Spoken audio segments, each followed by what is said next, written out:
तो कक्षा सातवीं कक्षा में हमारा विषय है सामान्य विज्ञान। सामान्य विज्ञान विषय में हमारा आज का जो पाठ है वह है पाठ पहला ही, lesson number 1, the living world adaptation and classification, part second, अर्थात सजीव सृष्टि, अनुकूलन और वर्गीकरण, जिसमें आज हम भाग दूसरा देखेंगे। पहला भाग हमने पहले देख लिया है और मैं हूं आपका वर्चुअल मार्गदर्शक Ajay Kumar Maurya, MCGM virtual classroom Dadar से।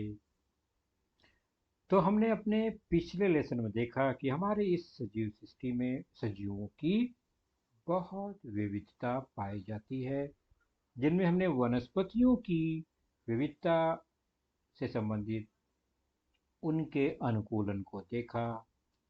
उसके बाद प्राणियों में भी बहुत सारी विविधताएं पाई जाती हैं। तो हमने अब तक चर्चा की वनस्पतियों में अनुकूलन की अपने पिछले लेसन में, जिसमें हमने विविध भौगोलिक परिस्थितियों में वनस्पतियों के अनुकूलन को देखा।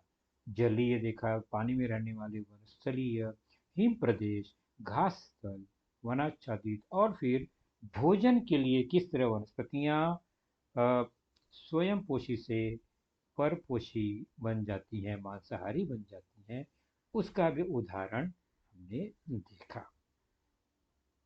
तो हमारी जो आज की जो चर्चा होगी वह वनस्पतियों के लिए नहीं है। वनस्पतियों की भांति जो प्राणियों में विविधता है उसको हम जानेंगे, उसके अनुकूलन को जानेंगे। क्योंकि हमने देखा था कि प्राणियों में भी विविधता है।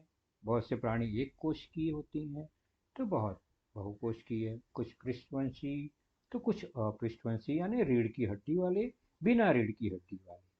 फिर है सरीसृप, जो सांप की तरह या रेंगने वाले प्राणी कहते हैं हम। उसके बाद पानी में रहने वाले जलचर, जमीन पर संचरण करने वाले थलचर, उभयचर जो पानी और जमीन दोनों जगह संचरित हो सकते हैं, नभचर यानी जो आसमान में संचरण कर सकते हैं, उड़ सकते हैं। ऐसे अलग अलग वर्गीकरण हम कर सकते हैं। इन सभी प्राणियों में अनुकूलन किस तरह हुआ है, इसके बारे में हमारी आज की चर्चा होगी। प्राणियों में अनुकूलन इस घटक के अंतर्गत। तो हमें कौन कौन से प्राणियों के अनुकूलन को देखना है। तो जल में रहने वाले प्राणियों का अनुकूलन हमने जलीय वनस्पतियों का अनुकूलन देखा, उसी प्रकार जलीय प्राणियों में अनुकूलन, फिर वन एवं घास प्रदेश के प्राणियों में अनुकूलन, उसके बाद मरुस्थलीय प्रदेश में जो प्राणी है उनमें अनुकूलन, हिम प्रदेश के प्राणियों में अनुकूलन, उसके बाद वायवीय प्राणियों में अनुकूलन अर्थात नभचर, आसमान में उड़ सकने वाले यानी हवा में उड़ने वाले प्राणियों में अनुकूलन, सरीसृप प्राणियों में अनुकूलन, रेंगने वाले प्राणी जो होते हैं वो, फिर भोजन ग्रहण के लिए प्राणियों में अनुकूलन। उसके बाद इन सभी के बाद परिसर के समरूप होने के लिए यानी परिसर समरूपता के लिए परिसर के अनुसार अपने आप के रंग को बदल सकने वाले प्राणियों में अनुकूलन क्या है, उस पर हम थोड़ी चर्चा करेंगे। सबसे पहले जलीय प्राणियों में अनुकूलन अर्थात पानी में रहने वाले प्राणियों में अनुकूलन। तो जब पानी में रहने वाले प्राणियों की बात होती है तो हम बहुत सारे प्राणियों को जानते हैं, जैसे मछली है, शंख है, घोंघा है, दरियाई घोड़ा है, और तमाम जलीय प्राणी होते हैं। उन पर हमें चर्चा सभी प्राणियों पर नहीं करनी, हम एक दो उदाहरण ही देंगे कि जलीय प्राणियों में ऐसा क्या है कि जो वो पानी में रह सकती।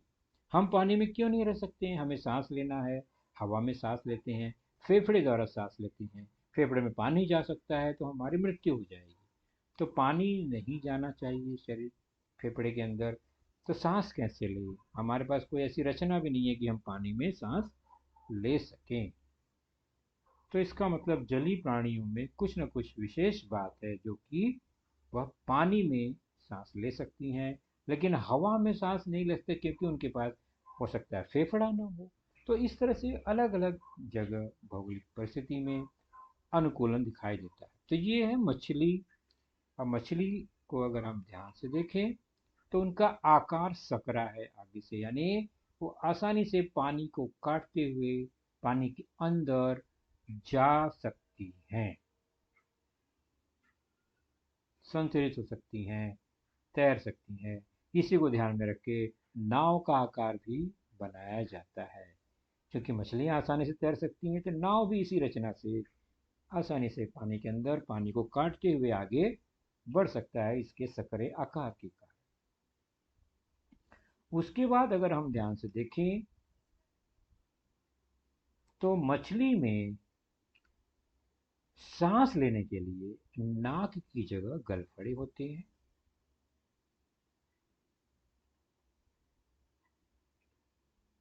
गलफड़ा में क्या होता है, पानी उसके अंदर घुस जाता है लेकिन वह उसके अंदर के ऑक्सीजन को शरीर ले लेता है और पानी को फिर से बाहर निकाल देता है। ये गलफड़े की खासियत है। तो पानी के अंदर घुली हुई ऑक्सीजन को यह श्वसन में उपयोगी है। मछलियां इसी तरह उसका उपयोग करती हैं।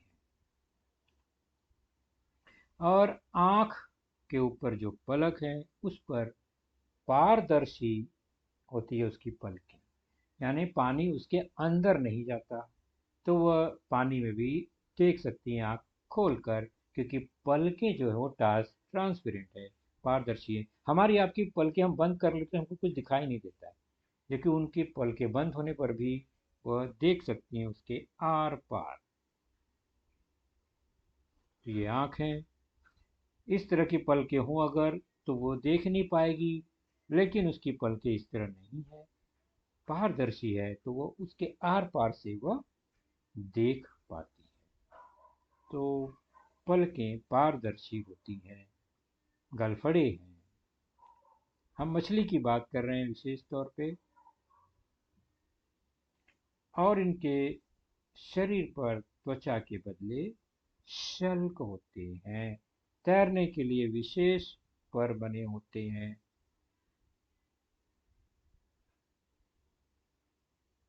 तो ये शल्क है वह पानी से खराब नहीं होता। उनकी त्वचा तो पानी में रहने पर सड़ सकती है, शल्क खराब नहीं होता।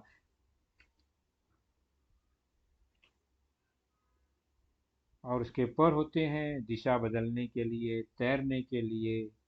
और जो शरीर है उनकी हवादार, यानी उसमें थैली हवा भरी होती है ताकि वह डूबे नहीं और आसानी से तैर सकें। तो इस तरह से जलीय प्राणी में हमने मछली की कुछ रचना देखी। उसी प्रकार मेंढक और बतख जैसे प्राणी भी पानी में आसानी से तैर लेते हैं, हमने देखा है, लेकिन वह जमीन पर भी आ जाते हैं। तो बतख मेढक के आप पैर ध्यान से देखेंगे तो उनकी उंगलियां अलग अलग नहीं है, वो एक पर्दे जैसी झिल्ली से जुड़े होते हैं, एक दूसरे से जुड़े होते हैं ताकि वे पानी को काट के आगे बढ़ सकें, तैर सकें। जैसे कि नाव को खेने के लिए चप्पू का प्रयोग होता है ना, वैसे ये इस पैरों से वह अपने आप को पानी में भी आगे ढकेलती हैं और आगे तैरती हैं। तो मेढक में भी वही हाल है, बतख की भी उंगलियों का वही हाल है। सिर आप देखेंगे मेढक का तो त्रिभुजाकार होता है ताकि वह आसानी से पानी के अंदर तैर सके, अंदर घुस के तैर सके, कोई अवरोध ना हो, पानी को काटा जा सके जैसे कि नाव में होता है। तो यह, और इसके पास सांस लेने के दो तरीके हैं। एक तो वह अपने त्वचा से भी सांस ले सकता है और फेफड़े से भी सांस ले सकता है। पानी में वह त्वचा से, जमीन पर वह फेफड़े से श्वसन कर सकता है। तो दो सिस्टम होने, दो मशीन होने के कारण वह दोनों जगह श्वसन कर सकता है, इसलिए जिंदा रहता है। जो जहां श्वसन कर पाएगा आराम से वहीं जिंदा रह पाएगा। तो ये दोनों जगह रहने वाला प्राणी है मेढक, तो इसे हम उभयचर प्राणी कहेंगे। न तो ये शुद्ध रूप से हम इसको जलचर कहेंगे, न वह थलचर, ये दोनों जगह रह सकता है।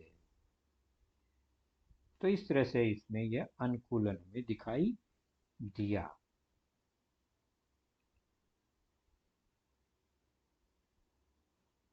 तो उभयचर प्राणी हुआ यह। उसी प्रकार हम जब बतख की बात करें तो उनका पंख अगर हाथ लगाएं तो बहुत तेली ऑयली होता है, अर्थात पानी से भीगने पर वह खराब नहीं होता है, इसलिए वह पानी में भी तैर सकता है।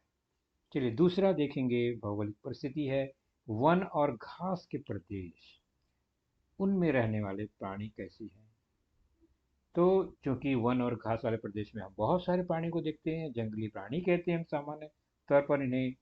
तो जंगली कुत्ता, लोमड़ी, शेर, सिंह, मांसाहारी प्राणी जो है उनके पैर काफी मजबूत होते हैं, क्योंकि उन्हें दौड़ कर पीछा करके अपने भोजन को खोजना होता है, शिकार करना होता है। नाखून बड़े बड़े होते हैं, नखर होते हैं, मजबूत होते हैं, और नुकीले दांत होते हैं उनको फाड़ने के लिए मांस को। तो ये उनमें ये एक परिवर्तन, अनुकूलन हो जाता है मांसाहारी प्राणियों में।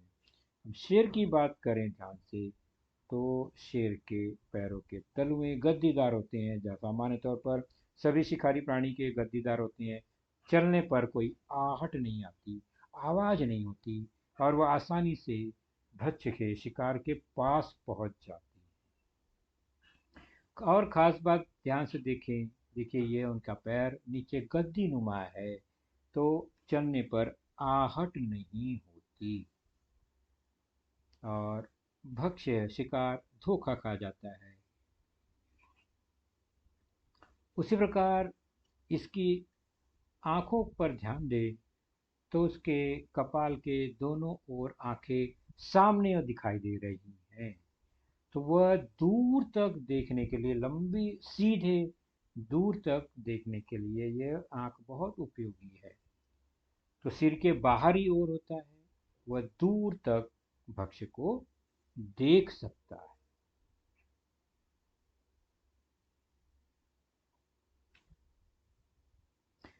जबकि इसी घास और वन्य प्रदेश में दूसरे जीव भी रहते हैं जिन्हें इन सब शिकारी प्राणियों से बचना है। तो उनमें क्या परिवर्तन होता है, तो इनके पैर भी मजबूत, पतले, लंबे होते हैं, तेजी से दौड़ने के लिए बने होते हैं, ताकि बच सके, अपने आप को बचा सके। तो ये सांबर या हिरण जैसे जो प्राणी हैं उनको हम देखें अगर खासकर, तो उनकी आंखें शेर की तरह देखिए माथे पर सामने की ओर न होकर दोनों ओर होते हैं, कपाल के दोनों ओर होते हैं, और कान बड़े होते हैं जिससे वे आहट आसानी से सुन सकते हैं।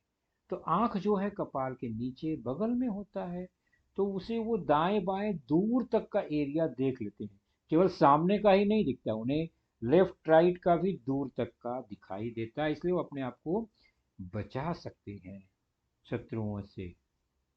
सामने की ओर भी और दाएं बाएं दूर तक वह बड़े क्षेत्र में देख पाते। और उनकी कान की रचना कुछ इस तरह से है कि हिलने वाले कान जो है वो आहट को, छोटी छोटी आहट को आसानी से पहचान जाते हैं, पकड़ लेते हैं। और इनका रंग देखेंगे तो घास में, परिसर में छुपने के लिए बन जाता है, आसानी से वे छुप सकते हैं ऐसे रंगों की घास झाड़ियों में। और आगे के दांत चबाने के लिए खास कर हैं, ये पत्तियों को काट कर, तने को काट कर, यानी शाकाहारी है, तो वनस्पतियों को चबाने के लिए इनके दांत बने हैं। तीक्ष्ण नुकीले दांत शिकार के लिए नहीं होते। अब चलते हैं हम जंगल से निकलकर मरुस्थलीय प्रदेशों में, जहाँ पर पानी की कमी है, रेती ही रेत होती है, बालू ही बालू होते हैं, कटीली वनस्पतियां होती हैं। तो वहाँ पानी की कमी सबसे बड़ी समस्या होती है। तो वहाँ ऐसे ही प्राणी जीवित रह सकते हैं जिन्हें पानी की बहुत कम जरूरत पड़ती है, और एक बार पानी पी लेने पर कई दिनों तक उन्हें प्यास न लगे या बिना पानी के रह सकते हैं। जिनमें ऊंट विशेष है, पैर गद्दीदार, और पानी संग्रहित के लिए कुबर, तो वह काफी दिनों तक जीवित रह सकता है, रेगिस्तान में आसानी से चल सकता है, तो रेगिस्तान का स्पेशल जहाज है हमारा ऊंट। और दूसरी बात, हमारे शरीर से तो पसीना निकलता है, पानी निकल जाता है, पतली चमड़ी है, लेकिन मरुस्थलीय प्रदेश की प्राणियों की त्वचा मोटी होती है, लंबे पैर होते हैं, चौड़े गद्देदार पैर होते हैं। त्वचा मोटी होने से पानी जो है शरीर में ज़्यादा देर तक टिका रहता है, पसीना नहीं निकलता है, वाष्पीकरण नहीं होता है, उत्सर्जन नहीं होता है। पैर लंबे और गद्दीदार चौड़े होने से वो बालू में धंसते नहीं हैं। नाक और नाक पर जो त्वचा है वो संरक्षक मोड़ होती है ताकि उसमें बालू या धूल गर्म हवा प्रवेश न करे। पलकें लंबी मोटी होती हैं, धूल मिट्टी से बचाव के लिए। और छोटे मोटे जो कीड़े सरीसृप प्राणी हैं वह भी अपने आप को जीवित रहने के लिए इसमें बने हैं। वह बिल में रहते हैं, ऊपर ज़्यादा देर रहते नहीं हैं, केवल शिकार करने के लिए मौसम रात में निकलते हैं। दिन की गर्मी से बचने के लिए अक्सर वो बिल के अंदर अपने आप को रखते हैं।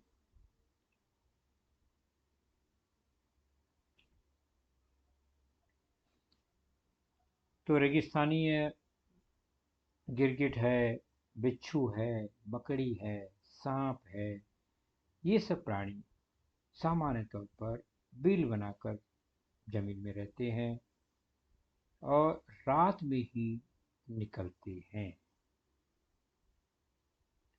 अब चलते हैं बर्फीले प्रदेश के प्राणियों में। उनकी रचना थोड़ी अलग है। उनके शरीर पर बड़े बड़े बाल होते हैं, जबकि हमने रेगिस्तान के प्रदेश में देखा बाल बिल्कुल नहीं, चमड़ी मोटी है। इनके शरीर पर बड़े बड़े बाल होते हैं। याक, ध्रुवी भालू, सफेद लोमड़ी, पर्वतीय भेड़, रुपहली लोमड़ी, साइबेरियन हस्की कुत्ता, तेंदुआ जैसे प्राणी, इनकी त्वचा पर लंबे घने बाल होते हैं जो कि ठंड से बचाते हैं। या सफेद रुपहला रंग होता है जो कि बर्फ में छिपने के लिए अनुकूल है।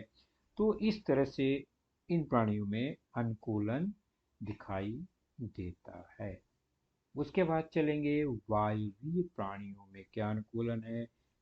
हवा में उड़ने वाले रहने वाले प्राणियों को आप देखेंगे उनका आकार शुंडाकार होता है, लंबा नुकीला, ताकि वह हवा में आसानी से उड़ सके। जैसे कि पानी में मछली, मेढक तैर सकने के लिए नुकीला होता है, वैसे ही पक्षियों का आकार भी कुछ इस तरह से होता है कि हवा में बिना अवरोध के वह उड़ सकें। और शरीर पर कहीं पैर, पंखे, आगे का पैर पंख के रूप में बदल जाता है। हड्डियां खोखली होती हैं, हल्की होती हैं, ताकि वो आसानी से उड़ सकें। अब खासकर इन दो पक्षियों को देखें, एक गिद्ध है, एक पक्षी है छोटा सा, तो उनके नाखून देखेंगे तो सभी पक्षियों के नाखून तीक्ष्ण होते हैं, यानी नखर युक्त पैर होते हैं, तेज नाखून वाले पैर होते हैं, ताकि वो कहीं पेड़ पौधे ऊंचाई पर आसानी से पकड़कर ग्रिप लगाकर बैठ सकें। और शिकारी हैं तो नाखून से अपने छोटे शिकार को पकड़ सकें।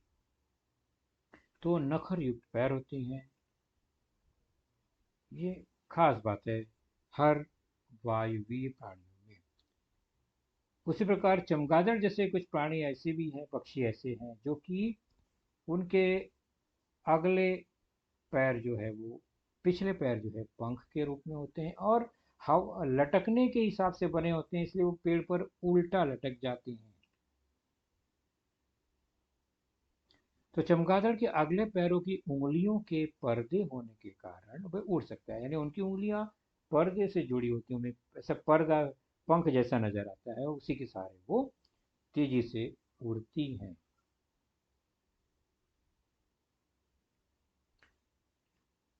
उसके बाद छोटे मोटे कीटक जो होते हैं उड़ने वाले, उनमें भी विशेष आप परिवर्तन देखेंगे। जैसे कि मच्छर है, ड्रैगन फ्लाई, व्याध पतंग, तितलियां, मक्खी, आपने जरूर देखा है इन्हें। इनका शरीर भी शुंडाकार और बहुत ही हल्का होता है, आसानी से उड़ जाती हैं। पंखों की दो जोड़ियां होती हैं और पैर बहुत ही पतले पतले होते हैं और लगभग 6 पैर उनमें होते हैं। सामान्य तौर पर हर कीटक में, जो कि उड़ने में कोई बाधा उत्पन्न नहीं करते। तो पंखों की 2 जोड़ियां और 6 पैर पतले पतले होने के कारण वे आसानी से उड़ सकते हैं हवा में। देखिए, ये ड्रैगन फ्लाई, व्याध और तितली 2 जोड़ी पंख और 6 पैर हैं पतले पतले, बैठने और उड़ने के लिए बहुत मददगार हैं। बैलेंस लेकर वो बैठ सकते हैं 6 पैरों की सहायता से, और हल्के और पतले होने के कारण वह उड़ भी सकते हैं। अगला है सरीसृप, रेंगने वाले प्राणियों में अनुकूलन। तो सांप, केचुआ, छिपकली, गिरगिट, मगरमच्छ जैसे प्राणी अपने अपने अलग अलग तरीके से वे चलते हैं, रेंगते हैं विशेष शैली में। और उनकी त्वचा भी अब देखेंगे तो अलग अलग स्थान पर उनमें रंगों में परिवर्तन मिलता है। पंजे नाखून युक्त भी होते हैं, अलग अलग त्वचा होती है। तो ये परिवर्तन सरीसृप, रेंगने वाले प्राणियों में हमें दिखाई देता है। वो परिसर में घुल मिल सकने वाले रंगों में मिल जाते हैं। मगरमच्छ कछुए के पास मोटी शर के ऊपर आवरण है अपने आप को बचाने के लिए, क्योंकि वह तेजी से भाग नहीं सकता, तो वही उसका एक बचाव रक्षा कवच है। सांप अपने शल्कों द्वारा रगड़कर तेजी से सरकते हुए चलता है। गिरगिट अलग अलग माहौल में अपना अपना रंग बदल लेता है। गोह जैसे प्राणियों गिरगिट जैसे प्राणियों के पास तेज नाखून होता है, तेजी से पकड़ मजबूत बनाए रखने के लिए।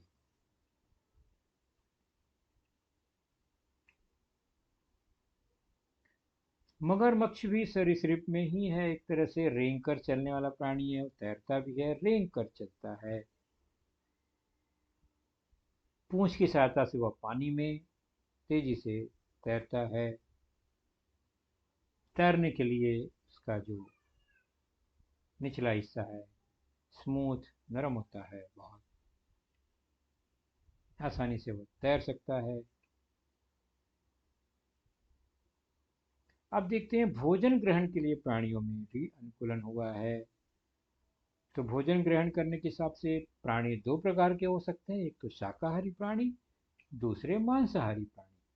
शाकाहारी मतलब शुद्ध रूप से वनस्पतियों पर निर्भर रहने वाले प्राणी, जैसे गाय, घोड़े, बकरी, हिरण जैसे शाकाहारी प्राणी है ये। उनके दांत नुकीले जो होते हैं बहुत कम होते हैं, लेकिन केवल वो घास काटने के लिए होते हैं। और पीछे के दांत चपटे होते हैं, जो कि उन्हें चबाने के लिए, पीसने के लिए मददगार होते हैं। वो शिकार नहीं कर सकते। जबकि मांसाहारी प्राणियों की बात करें, उनमें अलग परिवर्तन अनुकूलन दिखाई देता है। बाघ, शेर, लोमड़ी ये मांसाहारी प्राणी है। दांत और पंजे बहुत नुकीले होते हैं, मांस को फाड़ने के लिए बने होते हैं। पैर काफी मजबूत होते हैं, क्योंकि उन्हें दौड़ना है, शिकार करना है। तो इस तरह से यह परिवर्तन इनमें दिखाई देता है। जबकि हाथी, जिराफ जैसे ऊंचाई तक पहुंचने वाले प्राणी पत्तों को आसानी से पा सकते हैं पेड़ों से, तो ये शाकाहारी हैं। तो ऊंचाई तक, पत्तों तक पहुंच जाने के लिए किसी की गर्दन लंबी हो गई तो किसी की नाक लंबी हो गई। हाथी और जिराफ इसके उदाहरण। अब जब हम मांसाहारी प्राणियों की बात करते हैं, तो केवल बड़े बड़े प्राणी ही नहीं, सांप भी मांसाहारी है, छोटे छोटे कीटक भी मांसाहारी होते हैं। ये अपने भक्ष्य को निगल लेते हैं, क्योंकि वह चबाने के लिए उनके पास कोई दांत नहीं है। वो पूरी तरह से निगल लेते हैं, आराम से अपने भोजन को पचाते हैं। जबकि चील और गिद्ध जैसे पक्षी मांसाहारी हैं, वो नुकीले चोंच और पंजों की सहायता से वे अपना शिकार करते हैं। तो उनके पंख काफी मजबूत होते हैं, तेजी से उड़ने के लिए, दूर तक उड़ने के लिए नाखून मजबूत होते हैं। अगला है परिसर समरूपता के लिए प्राणियों में अनुकूलन, यानी अपने परिसर में जो आसपास का वातावरण है उसको ढालने के लिए, उसी रूप में रंगने के लिए भी कुछ प्राणियों ने अपने आप को अनुकूलित कर लिया है, ढाल लिया है। जैसे कि गिरगिट एक अच्छा उदाहरण है। अलग अलग पेड़ों पर रहते समय कभी वह तने के रूप का रंग का, कभी वह पत्तियों के रंग का हरा, कभी वो सलेटी, कभी वो पीला, अलग अलग रंगों का अपने आप को अलग अलग रंगों में ढाल लेता है। गिरगिट है। टिड्डे भी आपको अलग अलग रंग के दिखाई देंगे, सूखे घास के टिड्डे, हरे घास के टिड्डे, उनका रंग भी उसी माहौल का हो जाता है। तो वनस्पतियों पर, घास में, वृक्षों पर रहते समय तनों के आकार, पत्तियों के आकार के जैसा ही उनका रंग हो जाता है। तो इस तरह से हमने अनुकूलन देखा। तो बच्चों, अनुकूलन से संबंधित एक बात हमेशा ध्यान में रखिए कि अधिवास के अनुसार, भौगोलिक परिस्थिति के अनुसार, विशिष्ट परिवेश में जीवित रहने, प्रजनन द्वारा एवं स्वयं का अस्तित्व बनाए रखने के लिए, भोजन प्राप्त करने के लिए, शत्रुओं से रक्षा करने के लिए जो भी उन्होंने परिवर्तन किया है उनके शरीर में, वनस्पति हो चाहे प्राणी हो, वह सब अनुकूलन ही कहलाता है। और यह बहुत लंबी प्रक्रिया है, हजारों वर्षों की प्रक्रिया होती है, तब जाके किसी प्राणी में कोई परिवर्तन यानी अनुकूलन होता है, उस परिस्थिति में रहते रहते।